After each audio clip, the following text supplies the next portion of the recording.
Hello everyone, I'm Sal D'Alia, senior video producer at AdoramaTV, and today we're in Central Park to test out the brand new Sony FX30.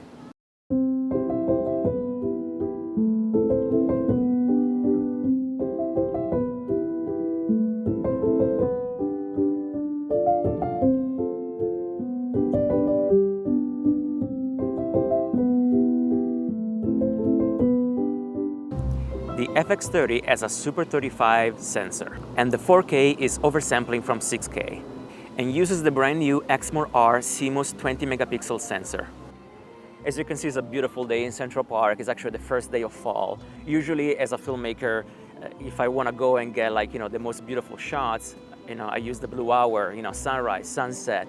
But in this case, I'm trying to do a video review. I want to test the camera and see how it performs. So I want actually harsh lights. I want to see that dynamic range, I want to see the highlights, I want to see the shadow and play with it in post.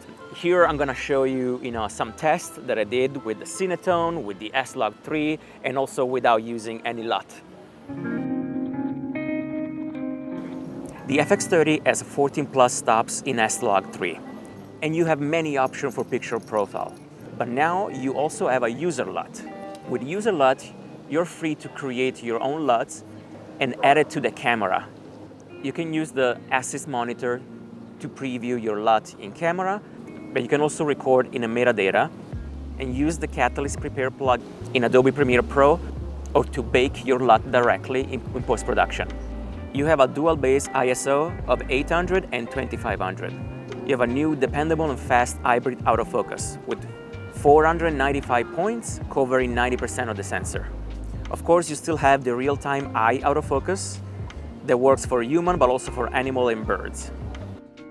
You're not losing any of the amazing, compressions and features that you have on the other cinema cameras. You can shoot up to 4K at 120 frames per second and in Full HD at 240 frames per second.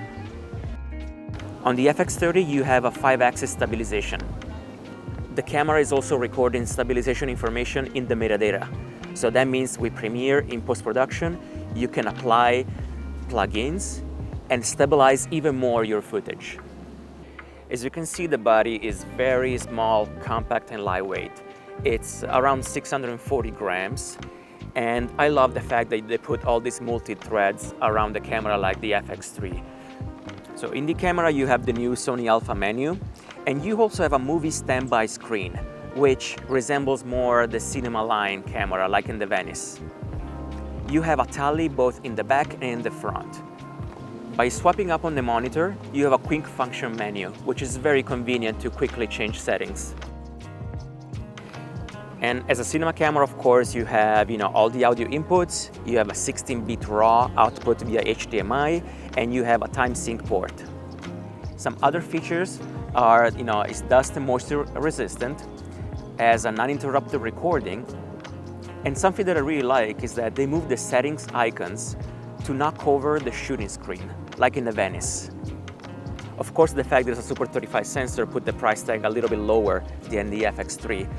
But besides that, all the other features are there. This is a very good, cinema camera.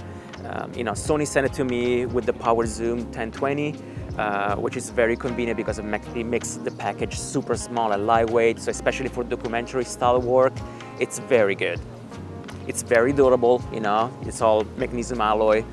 And it has all the features that a cinema camera is supposed to have in a very small, compact and light body. I'm using the MP batteries. I've been shooting, I would say, for about 4 hours, and I'm still like a 60%.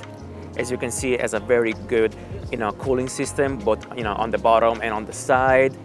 And overall, I just had a very good experience shooting with it, honestly. And with this release, Sony is also expanding their lineup of CF Type A cards with a brand new 320 and a 640 gigabyte cards. I want to thank Sony for loaning me the camera and the lens. If you have any questions, please leave it below. Subscribe to AdoramaTV, and I'll see you next time.